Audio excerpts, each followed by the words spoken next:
शिवपुराण श्री रुद्र संहिता पंचम खंड चौथा अध्याय। नास्तिक शास्त्र का प्रादुर्भाव।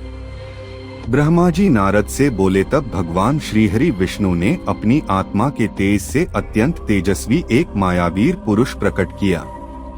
उसका सिर मुंडा हुआ था। उसने अत्यंत गंदे वस्त्र पहने हुए थे। उसके एक हाथ में लकड़ी का एक कटोरा तथा दूसरे हाथ में झाड़ू थी। उसने अपने मुख पर वस्त्र लपेट रखा था।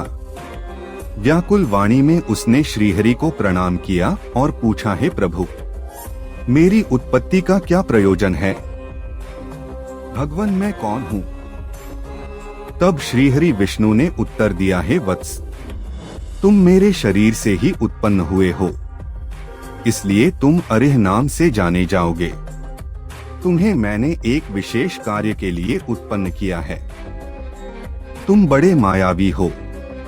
तुम्हें एक ऐसे शास्त्र की रचना करनी है जिसमें 16,000 श्लोक होंगे, जिसमें वर्णाश्रम धर्म की जानकारी होगी तथा जिसमें अपभ्रंश शब्दों व कर्म विवाह की भी व्याख्या की गई होगी।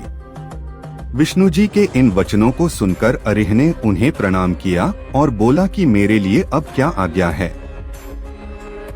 तब श्रीहरि ने ऐसा कहकर श्रीहरि विष्णु अंतर्धान हो गए। तब अरिह ने भगवान विष्णु की आज्ञा के अनुसार अपने अनेक शिष्य बनाए और उन्हें उसी मायामय शास्त्र की शिक्षा दी। विशेष रूप से उनके 4 शिष्य बने, जिनको उन्होंने कृषि, पत्ती, कीर्य और उपाध्याय नाम प्रदान किया। वे चारों शिष्य अपने गुरु के समान ही आचरण करने वाले थे। उनका एक ही धर्म था, पाखंड। वे नाक पर कपड़ा लपेटे गंदे वस्त्र धारण करके इधर उधर घूमते रहते थे। एक दिन अरिह अपने चारों शिष्यों को अपने साथ लेकर त्रिपुर नगर में चल दिए।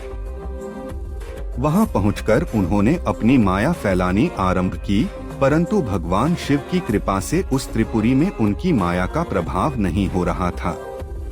तब उन्होंने व्याकुल होकर भगवान विष्णु का स्मरण किया।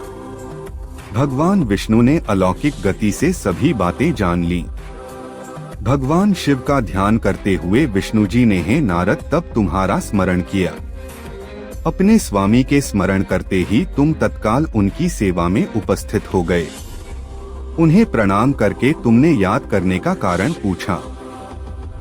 तब श्रीहरि ने तुम्हें आज्ञा प्रदान की कि तुम अरिह और उसके शिष्यों को साथ लेकर त्रिपुर नगरी में प्रवेश करो और वहां के निवासियों को मोहित करके उन्हें माया से उत्प्रोत उस शास्त्र की शिक्षा प्रदान करो।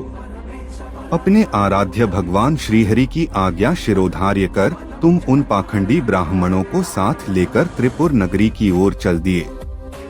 वहां जाकर तुम तारकाक्ष, कमलाक्ष और विद्युन्माली नामक त्रिपुर स्वामियों से मिले तथा उनसे उस मायामय शास्त्र की प्रशंसा करने लगे।